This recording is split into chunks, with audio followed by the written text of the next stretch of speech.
નમસ્કાર દોસ્તો, સુપરફાસ્ટ તાજા સમાચારમાં તમારું સ્વાગત છે। દેશ, દુનિયા અને ગુજરાતના તાજા, મોટા અને સૌથી મહત્વપૂર્ણ સમાચાર જાણીએ તે પહેલા તમે ચેનલમાં નવા હોય તો ચેનલને જરૂરથી સબસ્ક્રાઇબ કરીને વિડીયોને લાઇક કરી દેજો। સૌથી પહેલા દોસ્તો આપણે વાત કરીએ તો પરેશ ગોસ્વામીની મોટી આગાહી। તો હવામાન નિષ્ણાત પરેશ ગોસ્વામીએ આગાહી કરી છે કે આગામી 5 થી લઈને 10 જુલાઈની વચ્ચે વધુ એક વરસાદનો રાઉન્ડ આવે તેવી શક્યતા છે। તો પરેશ ગોસ્વામીની આગાહી પ્રમાણે બંગાળની ખાડીમાં વધુ એક સિસ્ટમ આવતા તેનો લાભ ગુજરાતને મળશે। તો આગાહી પ્રમાણે આ સિસ્ટમ કદાચ દક્ષિણ ગુજરાત અને સૌરાષ્ટ્ર પરથી પસાર થતા અથવા તો ઉત્તર ગુજરાતમાંથી પસાર થઈ શકે છે। તો આવનારી સિસ્ટમ ગુજરાતના 70 થી લઈને 80% વિસ્તારોને લાભ આપે તેવી શક્યતા દર્શાવી છે।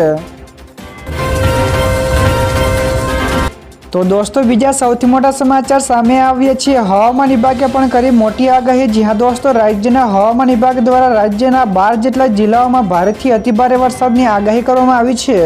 તો આજે 12 જિલ્લાઓમાં વરસાદને લઈને ઓરેન્જ તેમજ યલો એલર્ટ પણ અપાયું છે। તો જેમાં અમરેલી, ભાવનગર, નવસારી અને વલસાડમાં ઓરેન્જ એલર્ટ અપાયું છે। તો આ સિવાય દમણ અને દાદરાનગર હવેલીમાં પણ ઓરેન્જ એલર્ટ અપાયું છે। તો રાજકોટ, બોટાદ, ગીર સોમનાથ, આણંદમાં યલો એલર્ટ અપાયું છે। તો ત્યારબાદ ભરૂચ, સુરત, તાપી અને ડાંગમાં પણ યલો એલર્ટ અપાયું છે। તો દોસ્તો ત્યાર પછી આગળ વધુ એક સૌથી મોટા સમાચાર મળ્યા છે। દરિયાપારથી ભારત માટે આવ્યા સારા સમાચાર। જ્યાં દોસ્તો OPEC પ્લસ ઓગસ્ટમાં અગાઉ નક્કી કરાયેલા નિર્ણય કરતાં વધારે ઝડપથી તેલ ઉત્પાદન વધારશે। તો 8 મુખ્ય સભ્યોએ દરરોજ 5,48,000 બેરલ ઉત્પાદન વધારવા માટે સંમતિ આપી છે। તો આ મે, જૂન અને જુલાઈ માટે જાહેર કરાયેલા 4,11,000 બેરલના વધારા કરતાં વધુ છે। તો આ નિર્ણય વિશ્વભરના બજારોને અસર કરશે। તો તે ભારતમાં પણ તેલના ભાવને અસર કરી શકે છે। તો આ નિર્ણયથી ક્રૂડ ઓઇલના ભાવમાં ઘટાડો થવાની ધારણા છે, જે ભારત જેવા તેલ આયાત કરતા દેશ માટે રાહતના સમાચાર છે। તો દોસ્તો બીજા સૌથી અગત્યના સમાચાર સામે આવ્યા છે। ઉકાઈ ડેમ ભયજનક સપાટીની નજીક પહોંચ્યો। જ્યાં દોસ્તો તાપી જિલ્લામાં ભારે વરસાદના કારણે ઉકાઈ ડેમમાં પાણીની આવક શરૂ થઈ છે। તો ઉકાઈ ડેમમાં પાણીની આવક 36,507 ક્યુસેક સુધી પહોંચી છે, જ્યારે ઉકાઈ ડેમમાંથી પાણીની જાવક 800 ક્યુસેકની છે। તો હાલમાં ઉકાઈ ડેમની સપાટી 320.94 ફૂટ છે, જ્યારે ડેમની ભયજનક સપાટી 345 ફૂટ છે, જે હાલ ભયજનક સપાટીની નજીક પહોંચી ગઈ છે। ત્યાર પછી દોસ્તો આગળ વધુ એક સૌથી અગત્યના સમાચાર મળ્યા છે। આખા દેશમાં વરસાદથી તબાહી। જ્યાં દોસ્તો દેશના ઘણા રાજ્યોમાં ભારે વરસાદ આફત બન્યો છે। તો વરસાદના કારણે નદીઓ અને નાળાઓમાં પણ પૂર જેવી સ્થિતિ સર્જાઈ છે। તો હિમાચલમાં પણ નદીઓના પ્રવાહને કારણે 14 જેટલા પુલ ધોવાયા છે, જ્યારે રાજ્યમાં 500 કરતાં વધારે રસ્તાઓ સંપૂર્ણપણે બંધ રખાયા છે। તો હિમાચલમાં પૂર અને ભૂસ્ખલનના કારણે અત્યાર સુધીમાં 75 કરતાં વધારે લોકોના મોત થયાના અહેવાલ મળ્યા છે। તો આ સિવાય મધ્યપ્રદેશના પણ ઘણા જિલ્લાઓમાં રેડ એલર્ટ જાહેર કરવામાં આવ્યું છે, જ્યારે રાજસ્થાનમાં પણ સામાન્ય કરતાં 137% વધારે વરસાદ પડી ચૂક્યો છે।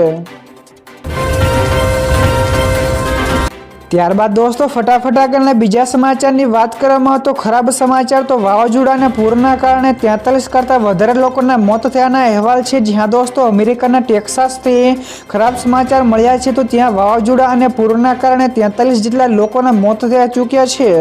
તો મળતી માહિતી અનુસાર કેમ્પિંગ કરી રહેલી 23 જેટલી બાળકીઓ પણ ગુમ છે। તો 750 બાળકો નદી કિનારે કેમ્પિંગ કરી રહ્યા હતા। તો ત્યારે આ ઘટના ઘટી હતી। તો આ વાવાઝોડામાં મૃત્યુઆંક હજુ પણ વધી શકે છે। તો હાલ બચાવ કાર્ય ચાલી રહ્યું છે। તો ગુમ જેટલા લોકોને શોધવામાં પણ આવી રહ્યા છે। તો દોસ્તો બીજા સૌથી મહત્વપૂર્ણ સમાચાર સામે આવ્યા છે। ભારેથી અતિભારે વરસાદ માટે તૈયાર રહેજો। જ્યાં દોસ્તો ગુજરાતીઓ માટે મોટા સમાચાર છે। તો રાજ્યમાં એક સાથે 3 વરસાદી સિસ્ટમ સક્રિય થઈ ચૂકી છે, જેમાં તેથી રાજ્યમાં ભારે વરસાદની આગાહી કરવામાં આવી છે। તો આગામી 5 દિવસ માછીમારોને પણ દરિયો ન ખેડવાની સૂચના આપી છે, કેમ કે દરિયાકાંઠે 45 થી 50 અને 55 કિલોમીટરની ઝડપે પવન પણ ફૂંકાશે। તો સૌરાષ્ટ્ર અને કચ્છમાં પણ 24 કલાકમાં ભારેથી અતિભારે વરસાદ વરસવાની આગાહી કરે છે। તો અમદાવાદ અને ગાંધીનગરમાં સામાન્યથી મધ્યમ વરસાદ થઈ શકે છે। તો દોસ્તો ત્યાર પછી આગળ વધુ એક સૌથી મહત્વપૂર્ણ સમાચાર પીએફ ખાતામાં વ્યાજ જમા કરવાનું શરૂ થયું. જી હા દોસ્તો, ઈપીએફઓએ દેશના કરોડો પીએફ ખાતા ધારકોને સારા સમાચાર આપ્યા છે, જેમાં ઈપીએફઓએ નાણાકીય વર્ષ 2024-25 માટે પીએફ ખાતામાં વ્યાજના પૈસા જમા કરવાનું શરૂ કર્યું છે. તો આ વખતે કેન્દ્ર સરકારે 8.25% વ્યાજ દર નક્કી કર્યો છે અને આ વ્યાજ હેઠળ પીએફ ખાતામાં જમા કરવામાં પણ આવી રહ્યું છે. તો તમે તમારું પીએફ ખાતું ખોલાવી જાણી શકો છો કે વ્યાજ જમા થયું કે નહીં. તો તમને વ્યાજ મળ્યું નથી તો ચિંતા કરશો નહીં, તો વ્યાજ ટૂંક સમયમાં જમા થઈ જશે. ત્યાર પછી દોસ્તો આ સિવાયના બીજા સમાચારની ઝડપથી વાત કરવામાં તો વાહન ચાલકો માટે રાહતના સમાચાર. તો ટોલ ટેક્સમાં 50%નો ઘટાડો. જી હા દોસ્તો, રાજ્ય સરકાર દ્વારા નેશનલ હાઈવે ઉપર ટોલ ફીમાં 50% સુધીનો ઘટાડો કરવામાં આવ્યો છે. તો આ ઘટાડો ખાસ કરીને એવા હાઈવે સેક્શન ઉપર કરવામાં આવ્યો છે જ્યાં બ્રિજ, ટનલ, ફ્લાયઓવર અથવા તો એલિવેટેડ સ્ટ્રેચ આવેલા હોય. તો આવા નેશનલ હાઈવે ઉપર મુસાફરી ઓછો ટોલ ટેક્સ ચૂકવવો પડશે. તો આનાથી મુસાફરી ખર્ચમાં પણ ઘટાડો થશે. તો આ સાથે જ રોડ મુસાફરી પહેલા કરતા સરળ પણ બનશે. તો દોસ્તો બીજા સૌથી મોટા સમાચાર સામે આવ્યા છે. પાકિસ્તાનના પીએમએ ફરી એકવાર ભારત વિરુદ્ધ ઝેર ઓક્યું. જી હા દોસ્તો, અઝરબૈજાનમાં ECO પરિષદમાં પહોંચેલા પાકિસ્તાનના પીએમએ ભારત વિરુદ્ધ પાણીને હથિયાર બનાવવાનો આરોપ લગાવ્યો હતો. તો તેમણે કહ્યું કે આ ઉલ્લંઘન સંપૂર્ણપણે અસ્વીકાર્ય છે. તો સિંધુ નદીનું પાણી પાકિસ્તાનના 24 કરોડ લોકોની જીવાદોરી છે. તો ભારતનું આ પગલું યુદ્ધ સમાન છે. તો ભારતની આ રસ્તો અપનાવવાની મંજૂરી પણ આપી શકાય નહીં તેવું જણાવ્યું હતું. તો દોસ્તો ત્યાર પછી આગળ વધુ એક સૌથી મોટા સમાચાર મળ્યા છે. ગઈકાલે જીઓનું સર્વર ડાઉન થયું. તો કોલિંગ અને ઇન્ટરનેટની સર્વિસ પણ ઠપ થઈ હતી. જી હા દોસ્તો, ગઈકાલે સાંજે દેશના વિવિધ ભાગોમાં ટેલિકોમ ઓપરેટર રિલાયન્સ જીઓની સેવાઓ અચાનક જ બંધ થઈ ગઈ હતી. તો જેના કારણે લાખો યુઝર્સ પ્રભાવિત થયા હતા. તો યુઝર્સે એમ પણ લખ્યું હતું કે તેઓ નો સર્વિસ લખેલું જોઈ રહ્યા હતા અને કોલ પણ કરી શકતા ન હતા. તો દોસ્તો બીજા સૌથી અગત્યના સમાચાર સામે આવ્યા છે. તાપી જિલ્લાના 61 જેટલા માર્ગ બંધ કરાયા. જી હા દોસ્તો, ભારે વરસાદના પગલે તાપી જિલ્લામાં અલગ અલગ નદીઓમાં પાણીની ભરપૂર આવક થઈ રહી છે. તો જેના કારણે જળસ્તરમાં વધારો થતાં નદી નાળા ઉપર આવેલા 61 જેટલા માર્ગ બંધ કરવામાં આવ્યા છે. તો વાલોડ તાલુકાના બાજીપુરા ગામેથી પસાર થતી મીંઢોળા નદી પરંતુ બે કાંઠે વહેતા કોઝવે પાણીમાં ગરકાવ થઈ ગયો હતો. તો માર્ગો ઉપર બંધ થતા વાહન ચાલકો અને લોકોને સમસ્યાઓમાં વધારો થયો હતો. ત્યાર પછી દોસ્તો આગળ વધુ એક સૌથી અગત્યના સમાચાર મળ્યા છે. વરસાદમાં હિમાચલની સ્થિતિ ખરાબ બની. જી હા દોસ્તો, વરસાદના કારણે હિમાચલ રાજ્યની સ્થિતિ ખરાબ બની ચૂકી છે. તો હિમાચલના મંડી જિલ્લાના ચોહર ખીણમાં પૂરની સ્થિતિ છે. તો મંડી જિલ્લાના ચોહર ખીણના કોરટાગ ગામમાં વાદળ ફાટ્યું છે. તો ચંબા જિલ્લામાં પણ કંગેલા નાળા પર બનેલો પુલ પણ ધોવાઈ ગયો છે. તો આ રાજ્યમાં અત્યાર સુધીમાં 75ના મોત થઈ ગયા છે. તો જમ્મુ અને કાશ્મીરના રામબન જિલ્લામાં પણ ભારે વરસાદ થયો છે. તો ઘણી જગ્યાએ પાણી પણ ભરાયું છે. ત્યારબાદ દોસ્તો ફટાફટ આગળના બીજા સમાચારની વાત કરવામાં તો આ જિલ્લાઓમાં અતિ ભારે વરસાદની આગાહી છે. જી હા દોસ્તો, રાજ્યમાં હાલ સાર્વત્રિક વરસાદ પડી રહ્યો છે. ત્યારે કચ્છ અને સુરેન્દ્રનગર જિલ્લામાં ભારેથી અતિ ભારે વરસાદ પડશે તેવી આગાહી કરવામાં આવી છે. તો જેના કારણે રેડ એલર્ટ પણ આપવામાં આવ્યું છે. તો આ સાથે જ અમદાવાદ, મોરબી, ડાંગ, નવસારી, વલસાડ, દમણ, ખેડા, તાપી, જૂનાગઢ, રાજકોટ, જામનગર, છોટાઉદેપુર, નર્મદા, સુરત અને બનાસકાંઠામાં ભારે વરસાદ થઈ શકે છે. તો દોસ્તો બીજા સૌથી મહત્વપૂર્ણ સમાચાર સામે આવ્યા છે. ડભોઈમાં ભારે વરસાદથી જનજીવન પ્રભાવિત થયું. જી હા દોસ્તો, ડભોઈ તાલુકામાં ભારે વરસાદથી જનજીવન પ્રભાવિત થયું હતું. તો ભારે વરસાદના કારણે બંબોજ, વીરપુરા, નારાયણપુરા ગામ સંપર્ક વિહોણા બન્યા હતા. તો બંબોજ ગામના નીચાણવાળા વિસ્તારોમાં પાણી પણ ભરાઈ ગયા હતા. તો ડંગીવાળા, પ્રયાગપુરા, નારાયણપુરા, મગનપુરામાં પાણી ભરાઈ ગયા હતા. તો વીરપુરા, બંબો, કરાલીપુરા, અમરેશ્વર ગામમાં પણ મુખ્ય માર્ગો ધોવાઈ ગયા હતા. તો ઢાઢર નદી ઉફાન ઉપર ચડતા 6 થી 7 ગામના લોકોને અસર થઈ હતી.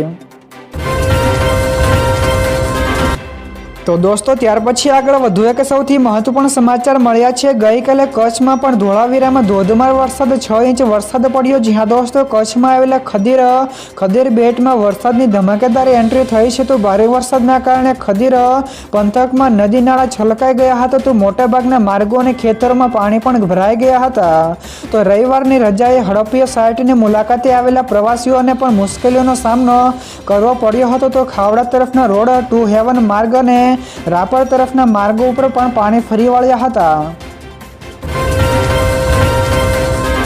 ત્યાર પછી દોસ્તો આ સિવાયના બીજા સમાચારની ઝડપથી વાત કરવામાં તો નર્મદા કેનાલના પાણીથી કમાલપુરામાં ખેડૂતોને મોટું નુકસાન। જ્યાં દોસ્તો સુરેન્દ્રનગરના પાટડી તાલુકામાં આવેલા ખેતરોમાં નર્મદા કેનાલના પાણી ભરાઈ ગયું હતું। તો નર્મદા કેનાલના પાણીથી કમાલપુરાના ખેડૂતોને મોટું નુકસાન થયું છે।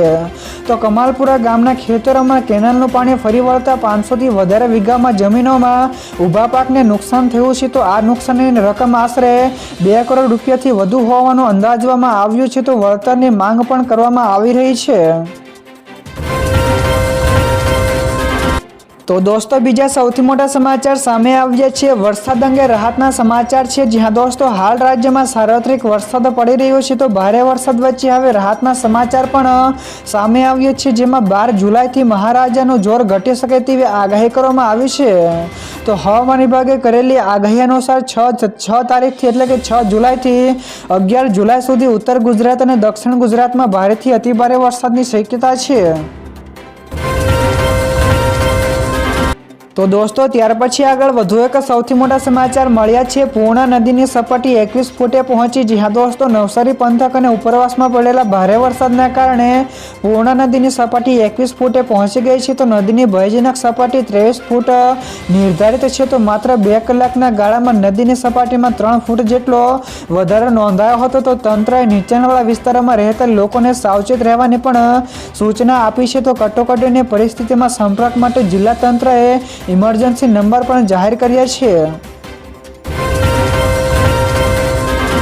તો દોસ્તો બીજા સૌથી અગત્યના સમાચાર સામે આવ્યા છે। શેત્રુંજી ડેમના 20 દરવાજા ખોલાયા। જ્યાં દોસ્તો પાલિતાણામાં ભારે વરસાદના કારણે નદી નાળા છલકાઈ ગયા છે। તો શેત્રુંજી ડેમમાં પાણીની આવક થઈ છે। તો શેત્રુંજી ડેમના 20 દરવાજા 1 ફૂટ સુધી ખોલીને પાણી છોડવામાં આવી રહ્યું હતું। તો આ પાણી છોડવાના કારણે આસપાસના 18 જેટલા ગામોને એલર્ટ આપવામાં આવ્યું છે। તો ચાલુ સિઝનમાં શેત્રુંજી ડેમ સતત બીજી વખત ઓવરફ્લો થયો છે।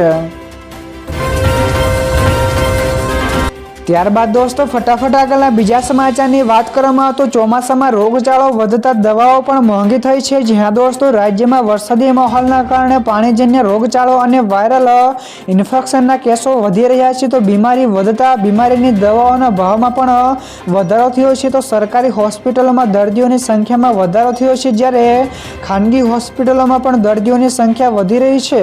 જ્યારે હવે ચોમાસામાં સિઝનલ બીમારીઓની દવા લેવી પણ હવે મોંઘી પડશે।